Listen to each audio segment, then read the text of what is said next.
This is Melissa Gonzalez. Today is February 24th, 2013, and I am interviewing Colonel Jerry B. Houston for the first time. This interview is taking place at the University of Texas at Arlington Central Library in Arlington, Texas. This interview is sponsored by the College of Liberal Arts and is part of the Maverick Veterans Voices Project. So we'll get started. Where are you from originally? Arlington, Texas.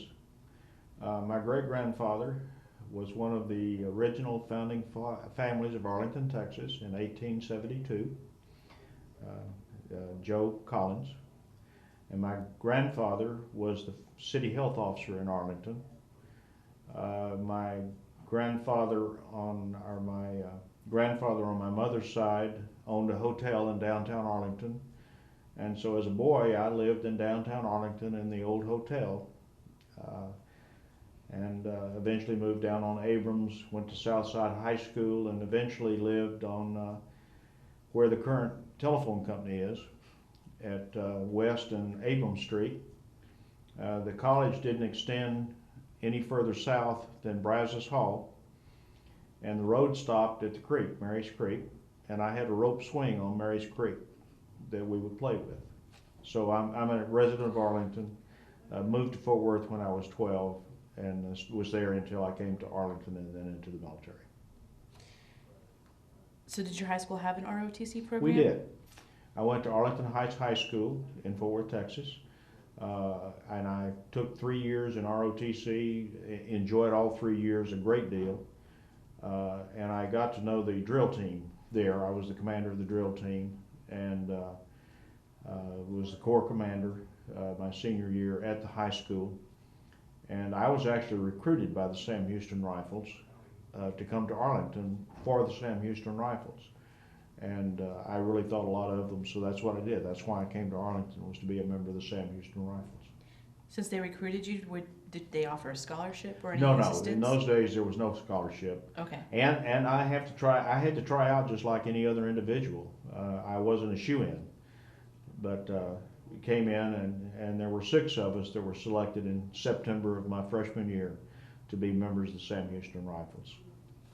And what was your major? I was a psychology major. Was there a certain reason why you chose psychology, or? I thought it was a good fit with the military, so that's the reason that I went that route, and it turned out to be a good selection for me. What were your first impressions of the school? Well, first impressions were, of course, focused mainly on the military.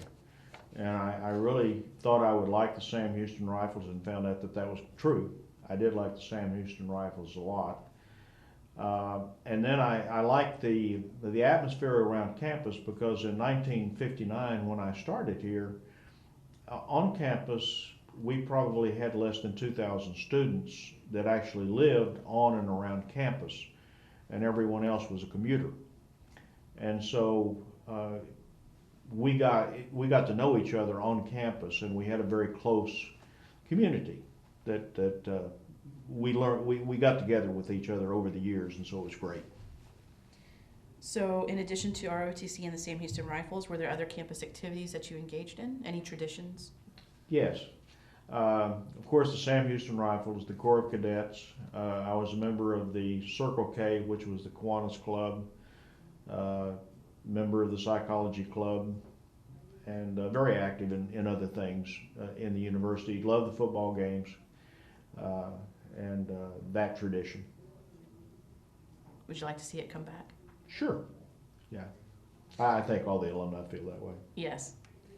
What was your course load like? Were you full or part-time? No, I was full time, and I normally carried around 17 to 18 hours a semester, and I didn't have any trouble with that. So. Did you work? No, at the same no, time? I did not work. I was very fortunate. My parents had gotten me an insurance policy when I was 1 year old that paid me $50 a month during the 9 months of school. And I lived in the dormitory. In those days, Brazos Hall cost us $12.50 a month. But when I became a sophomore, I was the janitor for one of the ramps that year, and so that paid for my room. And then the last 2 years I was a counselor, and that paid for my room. And so with the $50 in the summer, I was a greenskeeper at a golf course, and I got enough money together to pay tuition, and so that's the way I got through school. Were there any professors or instructors that significantly influenced you? Sure. Uh, I guess most of them were for the military. Charles McDowell was the professor of military science while I was here, and we developed a very close relationship. In fact, we visited with each other through the rest of my life. And of course, he was an instructor after he retired from the Army. He was an instructor here at the university. So every time I'd come back in town, I was able to see Charles and talk with him. And then there was another gentleman, there was a Lieutenant Colonel Max Manifold, who was another ROTC instructor, and I thought the world of him. Max was actually a second lieutenant that was in the Rangers that took Pointe du Hoc in Normandy. And so, you know, one of those figures that you look up to. And then General Latham was also my instructor as a freshman. And so he's someone that I've looked up to all of my career. Is that how you met Rex Latham? Rex, no. Rex was actually an underclassman when I was at Arlington. He was 2 years behind me. And Rex and he joined the Sam Houston Rifles. We developed a friendship. In fact, in the Sam Houston Rifles, you have, as you join, you pick an old man, someone that you can be with. And so Rex picked me. So Rex is my young man on the Sam Houston Rifles. And of course, I stayed in contact with General Latham. And when I came back to teach at Arlington as an assistant professor of military in 1970, General Latham's son, Mark, was in my first class as a freshman. So I've known the family for a long time. So upon graduation in 1963, where did you head after that? I was commissioned on August the 26th in 1963, and on August the 28th I got in a car and went to Fort Benning, Georgia. I went to the infantry basic course, and then I went to the Winter Ranger School, and then to the Airborne School. Finished there in late February and headed straight for Fort Carson, Colorado. And in 1966 or 1965, I got 170. I was a company commander in the infantry. I got 170 kids in from off the street. They were still in civilian clothes. And we put them in uniform and took them through basic training and advanced individual training. And the day that finished, battalion commander called all the company commanders down to his office and said, "We've just been identified as the 9th Maneuver Battalion for the 1st Cav Division, and we go to Vietnam in August." And so we had from late February until August to train them for Vietnam, and took them to Vietnam. We were together in Vietnam for a year. In 1992, we started a veterans group from that group, and we now have over 500 members. Wow. That come to reunions every 2 years. So that's where I got started. What were your job assignments? Mainly infantry for the first 15 years. Of course, the military here, Vietnam. I came back to Fort Walters, Texas, which at the time was training helicopter pilots for work in Vietnam, basically. And I was one of 12 non-rated officers on base. Everybody else was flight qualified. Met my wife there while I was stationed, and went back for my second tour to Vietnam, and we got married in the middle of that tour. And my father had passed away, and I'd come home for his funeral, and we had already planned to get married, so decided that was a good time to do it, so my mom could help in that, or be a part of that. And then came back to the infantry advanced course, and then to here for 3 years as an assistant professor, and went to Fort Hood and did the basic infantry things, and then I was selected as Secretary General Staff at Fort Hood for the 2nd Armored Division, and served in that capacity for 2 years. And then went on to Fort Leavenworth to college, to the Command General Staff College, and I had met a brigadier general while at Fort Hood that called me and said he wanted me to come to work for him in research and development in Detroit, and I did. And I was in the project office that brought the Bradley Fighting Vehicle into production. And then I had a 2-year tour in Saudi Arabia in the early 80s. I had a technical assistant field team, 30 officers and soldiers, and our job was to train the Saudi Army to use a brigade's worth of U.S. equipment. Was there for 2 years with my family in country, and it was a great tour, much calmer than it is today. And came back and ended up in the Pentagon and spent the rest of my years in the Pentagon. I ended up as a project manager for 2 computer projects in the Army. One project was to integrate the computer systems of all of the project managers throughout the United States into a single system back into the Pentagon. And the other was to put in high-speed networks into the Pentagon for the acquisition community. And then before that, I had become the Congressional Affairs Officer for one of the Assistant Secretaries of the Army. And my job each year was to get the Army's budget for procurement and R&D approved. And my job was to do all of the administrative part of it, run the hearings, do all the paperwork, answer all the questions, and get the budget approved. And the last budget I worked on was $22 billion. Did you find it that people were open to the R&D for the military, or was it difficult to negotiate for those funds? No. Of course, everybody negotiated for funds, but no. The Army divided the funds that they were given, and because the Bradley Fighting Vehicle was such a prominent program at the time, we didn't have much trouble. Other programs did, and you have to pick and choose.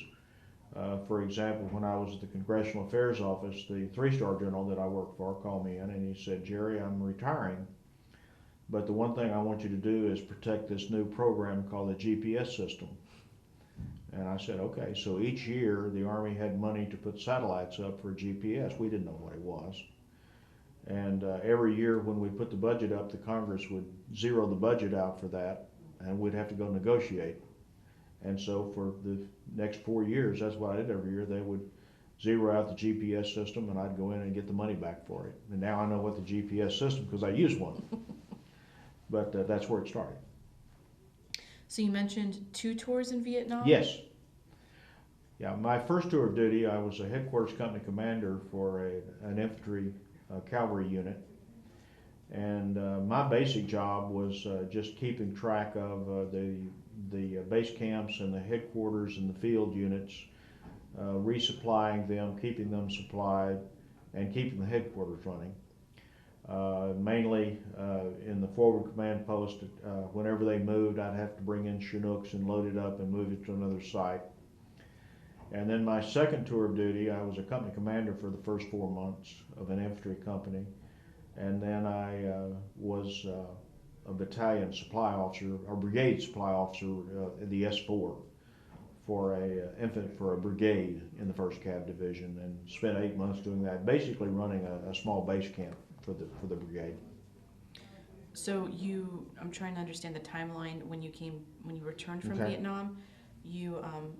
Because you were an assistant professor in 1970? Yes, assistant professor in 1970. By that time, I had completed my second tour in Vietnam. My first started in '66, ended in '67, and my second tour started in '68, ended in '69. And then I went to the advanced course for infantry at Fort Benning, and from there I came straight to Arlington as an assistant professor of military science. So what classes did you teach here? My basic class was freshman, but over the years I branched out and taught some of the junior classes, a few of the senior classes. Mainly the one mainly responsible for the drill on Thursday afternoons. That was sort of one of my main things. And then I was also the sponsor of the Jodies at the time, so that took a lot of my time. Would you mind explaining what the Jodies are? Sure. The Jodies was a drill team at the university. It was founded in 1933. And originally it was just an honor group more than a drill team, but eventually it evolved into a drill team and developed a fantastic reputation, and started to compete in the drill team circuit among colleges around the United States and did very well. In fact, we always won, which was great. Um, the my era here as a cadet, drill and ceremonies was very, very prominent, and most universities had a drill team, so there was a lot of competition. When I came back in 1970, some of it had dissipated, some of the competition had dissipated. There was still enough there to keep our interest and keep us going, and we did a lot of parades and a lot of things like that. When I was here as a cadet, I was able to take the team to a NFL football game in Cotton Bowl and perform at halftime, which was quite a thrill. The year before I got here, they had marched in the inaugural parade in Washington, D.C., and so that was quite a kudo for the team. But very, very well known throughout the Dallas-Fort Worth area, both as a competitive unit and as one that would have parades and ceremonies and things for people. You mentioned being involved with training and R&D, Mm-hmm. and I imagine in Vietnam you saw some combat as well. Yes. Do you feel that your preparation here at UTA helped you? I mean, I'm Oh, imagining it absolutely. wasn't anything you could predict, but I mean. Yeah, sure. And a lot of the times you don't realize how much you really learned out of ROTC because it was subtle.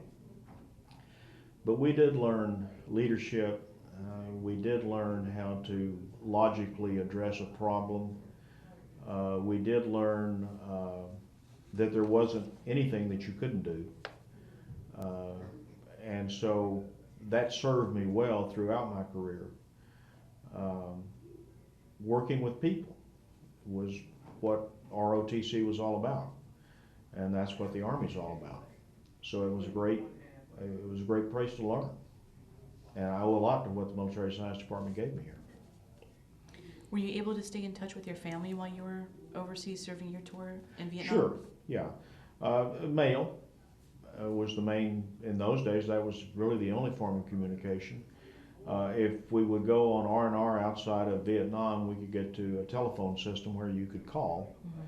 but there wasn't anything in Vietnam per se that on a regular basis that you could make a call against, so it was by mail. And so you look forward to mail call every day because you could certainly get mail from home, and that was important. How did your family deal with you being overseas in Vietnam at the time? Well, fortunately for me, of course my mother and father were very concerned for me. And I wasn't married during my first tour, nor had I met my wife.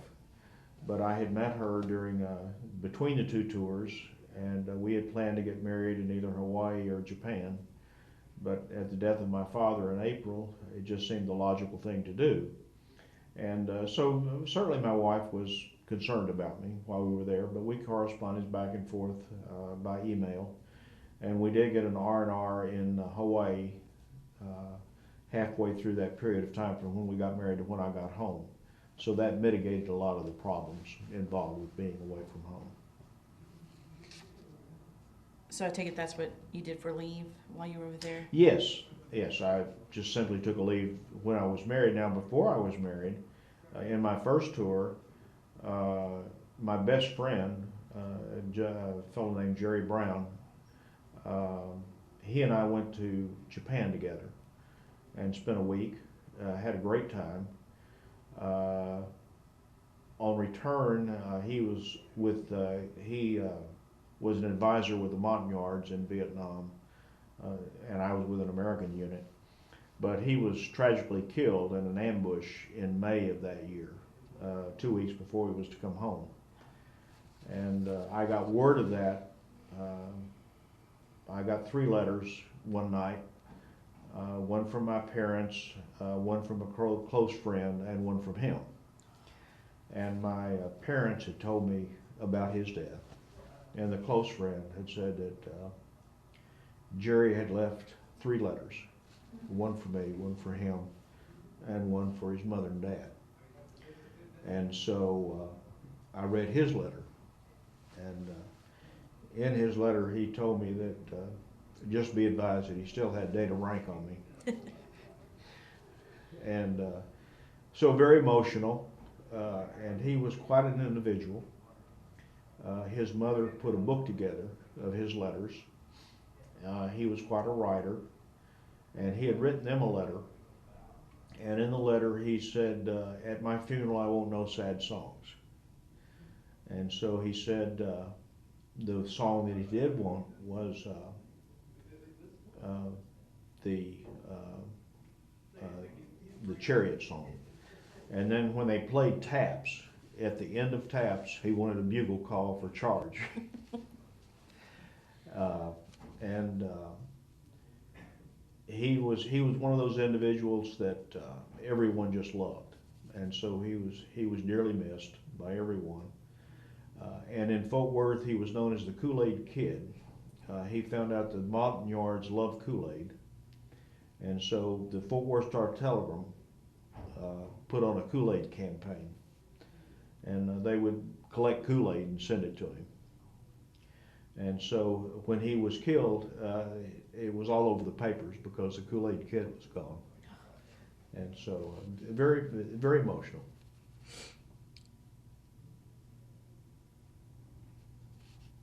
Had you ever been overseas before you had gone? No, I had not. My first trip to Vietnam, I flew to Vietnam in a C-130. It took 52 hours, and we left Fort Carson and landed in Travis Air Force Base, Hawaii, Wake Island, Guam, and then into Vietnam. What were your impressions when you first landed? Well, we thought we were going straight into combat, and so when we landed, we were prepared to fight off the airplane, and it wasn't that way. We were in a very secure area, so that was not an issue. And it took some adjustment, but it wasn't long before we had everything together. And one of the things about Vietnam, you had secure areas. You had places you could go where you felt secure, and you didn't have to worry about getting shot or somebody taking a pot shot at you. Every once in a while you might get a rocket coming into the facility, but it was rare. And so, unlike the combat that we see today, where you can go out on the road and get an IED almost immediately, we didn't have that. And so I think that's a big difference between fighting today and what we had. Because we didn't have the secure areas where you could rest and relax. Now, when you went out in the field, that was a wholly different thing. And it took a long time for us to figure out the best way to fight in that environment. It was totally different than anything the Army had ever done before. And so it took some while to figure out how to do that.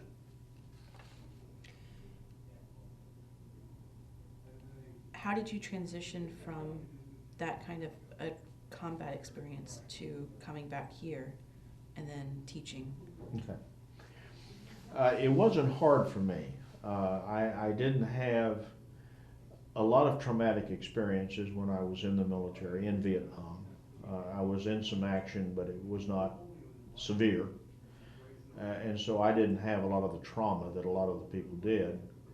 I was in an era where there was a great deal of animosity toward the Army, but I guess I just blocked it out myself. I just ignored it and went on and did the job that I knew I had to do. And so, as I say, mine was fairly smooth.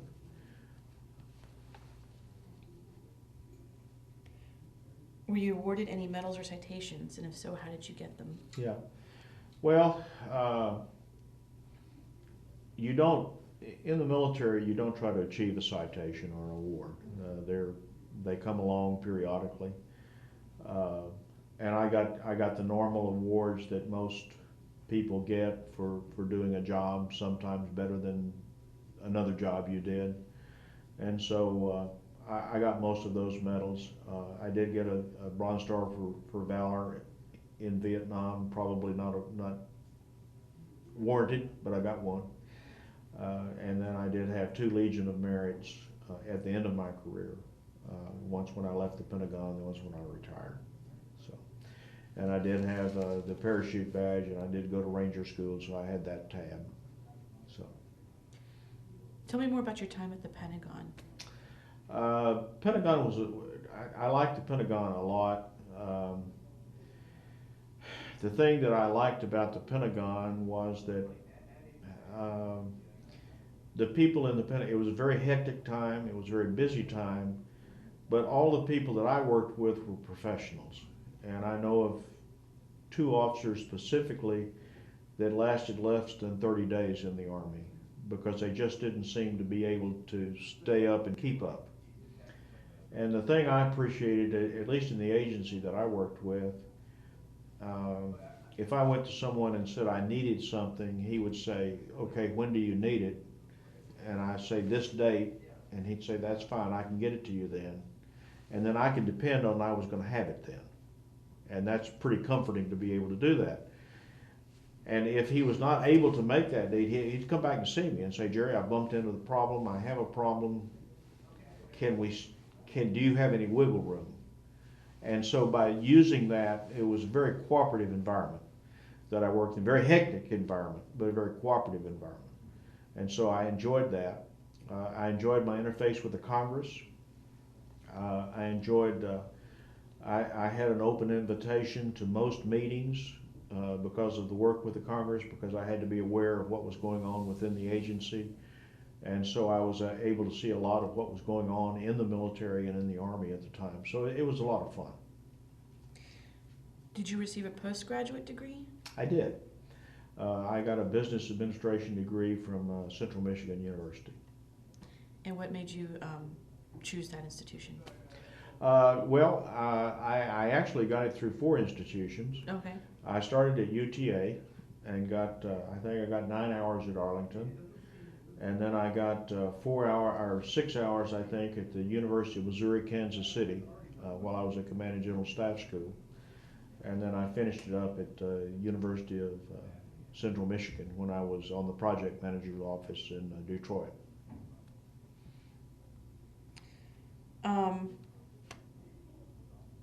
The campus has changed quite a bit Yes. since you were here. Yes. What changes have you noticed that you wish were around when you were a student here, or even when you were a faculty member? Oh, I don't think I'd make any changes, and I've been involved one way or the other with the university since the day I graduated. I've come back every chance, every opportunity I've had, and since Fort Worth was home, that made it easy. My wife was from Mineral Wells, and so that when we'd come on vacation, we'd come to the Dallas-Fort Worth area, and so I'd come back to the university. So I have seen the university grow over time. I certainly miss the feel of the university when the street was in front of the buildings and the trees were coming out and the lights were on and it was at night and the Jodies would come down the street at night, and you know it was a very neat feeling. But I have really been impressed, and I think it's very rewarding for me to see the growth of the university and how it has grown. So. You spoke of your involvement with the university. Is it on, describe that, how you've been involved? My involvement has been pretty much centered on the military science department. Of course, that was my love. And so every opportunity that I've had, I've interfaced back with them on one form or another. I was involved with helping to form the Sam Houston Rifles Alumni Association in the late 60s, and we remained very active until the Cadet Corps Alumni Association started, and I was on the ground floor of getting that started, and we amalgamated the Sam Houston Rifles into that organization after it was up and running. And but just coming down, talking to the cadets, talking to the staff, you know, helping where you can is what I've done. I've heard that the Sam Houston Rifles are coming back. Can you talk more about that? Well, one thing we did find out, a lot of the alumni of the Sam Houston Rifles tried to bring them back, and we found out that doesn't work. It's got to be something that is started by the cadets, It's something they've got to want to do. And that's what's happened. In fact, we were absolutely unaware that they were trying to start back up. And we found out 2 weeks ago when we were in here for a meeting that they were planning to drill at this event we had today. And so we were thrilled. And I told the commander today that we did have some members of the Sam Houston Rifles retired here in Arlington, and that they would be more than happy to come out and advise them and show them our drills and what we did. Because right now there's not any legacy left on campus that knows that information, but the alumni do.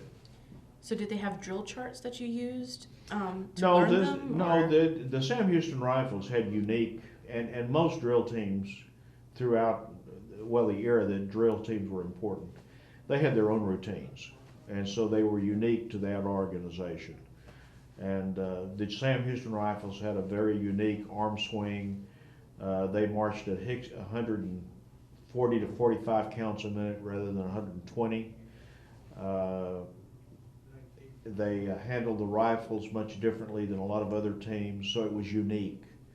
And that's the piece that nobody can do but us, because we're the only people that know what we were doing. So will they be asking for some training? Oh, I'm sure they gentlemen? will. Oh, that would be great. Right, and so there'll be some interface there, and we have enough alumni in Arlington that they'd be happy to come by but we do know that we can't get in and interfere or try to emulate what we did. This is something the cadets have to do, and it's great training for them, because that was where I got a lot of my training as, with the Sam Houston Rifles. And the nice thing about ROTC, Military Science Department, is they let the cadets do the work, and they stand back and advise on what's going on. And so that's where the true learning comes in, is you're going to go to competition somewhere, so you have to plan for that competition and what's going to take place at the competition. Or you're going to go to a parade somewhere. Well, you've got to plan the travel and how to get there and what you're going to do and what you're going to drill and how's it going to go. So that was the main thing that we got out of the Sam Houston Rifles, and what I hope they're able to do now. But it's something the kids have to do. We can't do it. It won't work. We know, we've tried. And so we're very encouraged that there is a small group that wants to do it, and hopefully it'll take hold and go from there.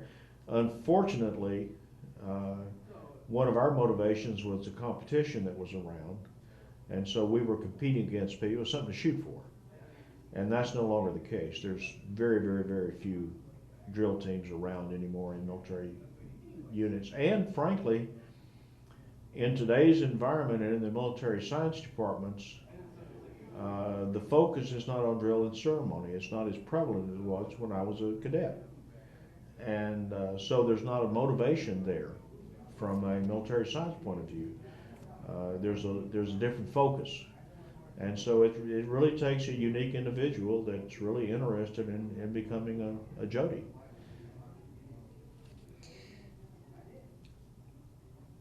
You'd mentioned the Veterans Organization that you founded Yes. in 1992. Can you Yes. explain more about that? Yes. In May of 1992, I got a call from another captain that I'd served with in Vietnam, and he said that he's gotten a call from one of his sergeants, and they wanted to try to get a reunion together of that original group that went to Vietnam in 1966. Now, I had a great idea.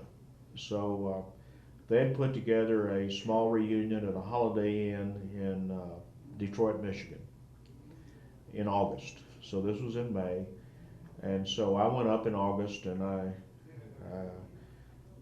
I was very concerned about what I was going to bump into with that group, because I had no idea what they had done in the intervening years.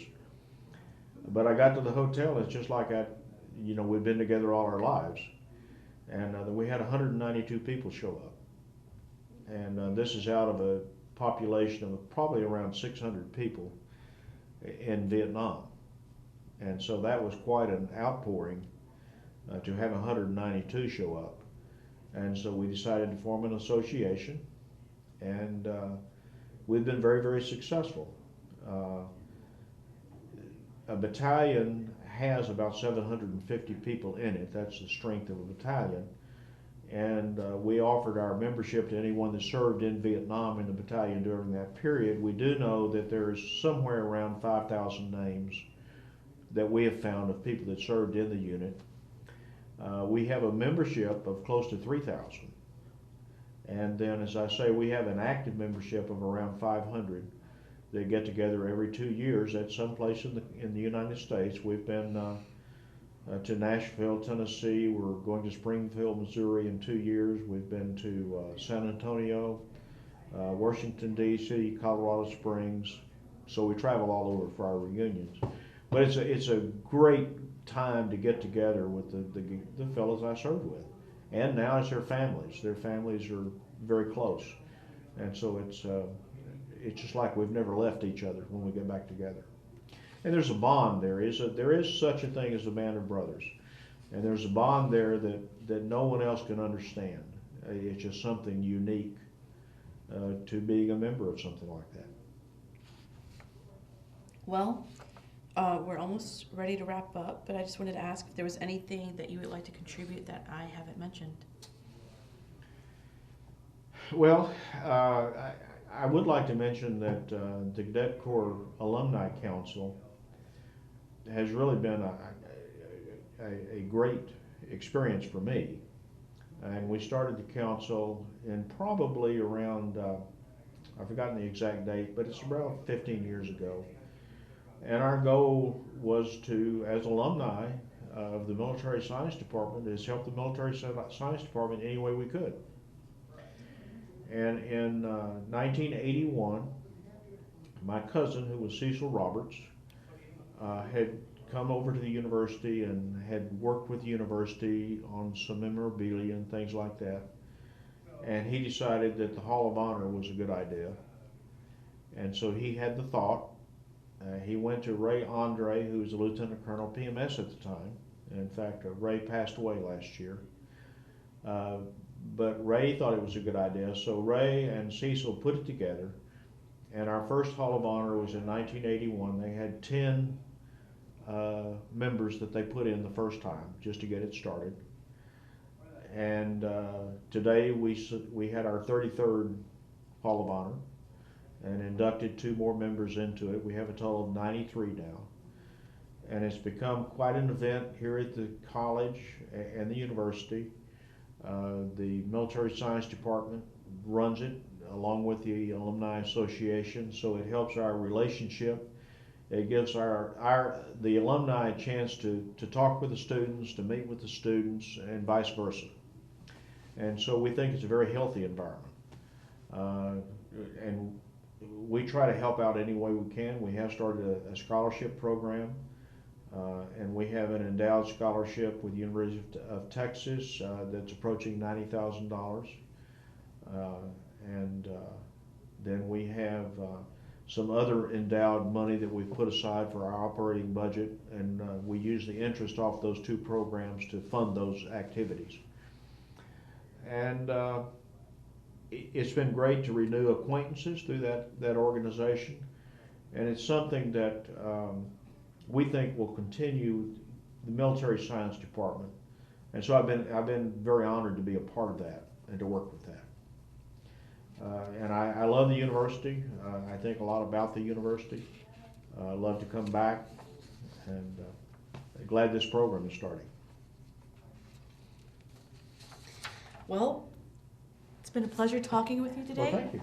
Okay, you too. I want to thank you, Colonel Houston, for taking the time to come and talk with us. And you were very informative, very helpful, and thank you for your service and your contribution towards this project. Well, thank you. Thank you.